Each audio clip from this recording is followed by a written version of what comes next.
Sasa tuko kwenye maadhimisho ya siku ya mtoto wa Afrika kama ambavyo imeelezwa hapa, na siku hii ni kumbukizi.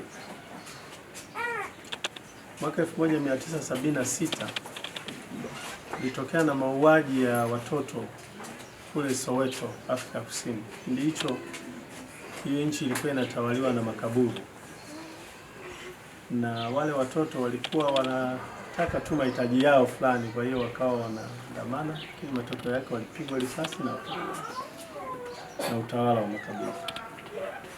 Kwa hiyo wakati huo Umoja wa Mataifa huo ya Afrika kwa EU wakapitisha hii tarehe 16 ya mwezi Juni kwa siku rasmi ya kumbukizi na maadhimisho ya mtoto wa Afrika, tuwakumbuka wale watoto waliouawa kule Afrika Kusini Soweto. Lakini sasa ina maana kubwa zaidi kwetu. Tunapofanya maadhimisho haya, tunaangalia shughuli mbalimbali, juhudi za serikali katika kumwendeleza mtoto, lakini na sisi wenyewe, na kuangalia pia changamoto zilizoko katika malezi ya watoto. Ninyi mnafahamu sasa hivi tuna changamoto nyingi. Kuna matukio mengi yanawakuta watoto. Watoto wanabakwa, wanyanyaswa, wengine hawapati huduma ambazo ni za msingi ambazo wanapaswa kupata. Wema na kupata huduma za malazi, chakula, na wengine wameitwa watoto wa mitaani. Yote hayo yanamzunguka mtoto katika jamii. Sasa sisi sasa hivi mwaka huu tuna kauli mbiu inayosema mtoto ni malezi. Mtoto ni malezi, msingi wa familia bora kwa taifa imara. Mtoto ni malezi, msingi wa familia bora kwa taifa imara. Sasa lengo la kauli mbiu hii ni kusisitiza na kukumbusha wazazi, walezi, wadau, jamii na serikali kwa ujumla kushiriki kamilifu katika malezi sahihi na maadili kwa watoto, maana ndio msingi wa kujenga familia thabiti na hatimaye kuwa na taifa lenye maendeleo endelevu na viongozi waadilifu.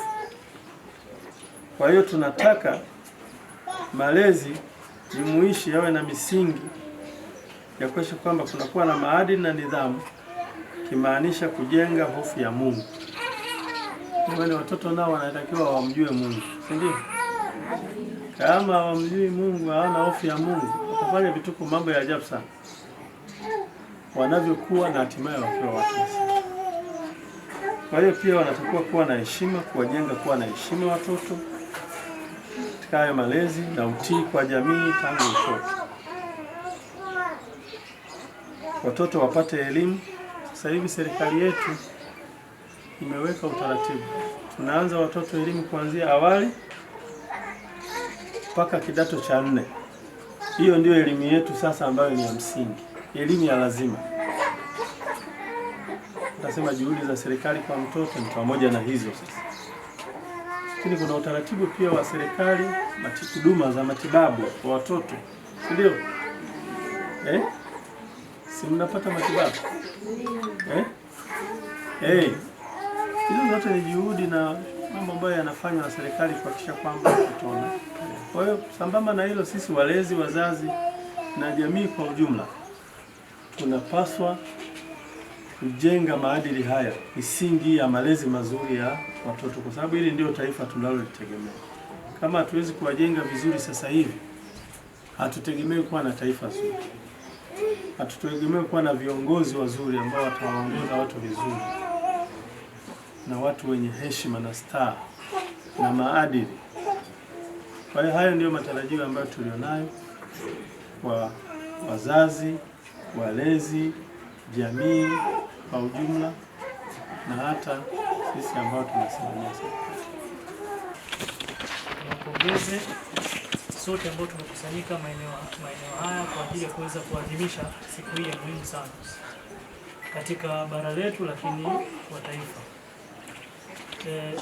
Nitoe pia shukrani kwa wale ambao wameungana nasi katika kuweza kuleta michango mbalimbali kama zawadi. Ni ishara ya upendo, ni ishara ya mshikamano, na tuendelee basi kudumisha mshikamano huu na upendo huu huku tukiadhimisha siku ya mtoto wa Afrika. Kwa majina ninaitwa Dr. Tadei Nguru, ni mganga mfawidhi wa kituo cha afya cha Mbamba Bay, halmashauri ya Nyasa, mkoa wa Ruvuma. Leo ni siku ya mtoto wa Afrika hapa wilayani kwetu, tukio hilo limesimamiwa na Mheshimiwa Mkuu wa Wilaya kwa kugawa zawadi mbalimbali kwa watoto wetu hapa kituoni. Sisi tunashukuru sana kwa kututambua na tunaungana na Watanzania wote na walimwengu wote kuadhimisha siku ya leo. Watoto ni wetu, tunaenzi taifa la kesho, lakini pia sisi wote tulikuwa watoto na leo tupo hivi tulivyo. Tuthamini malezi ya watoto wetu na tuwalee